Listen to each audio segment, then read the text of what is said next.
Alright, hey you guys, this is Ian from Lakeside Marine and Motorsports. We're working on a Bravo 3 here.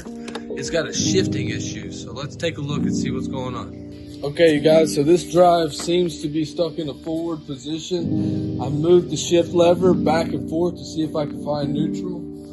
It doesn't seem to be happening, so we're going to take off the top cap and the front cap to see what's going on.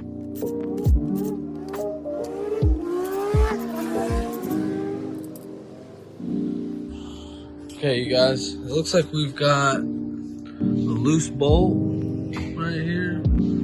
Actually, she's broke off. So she must have broke off completely.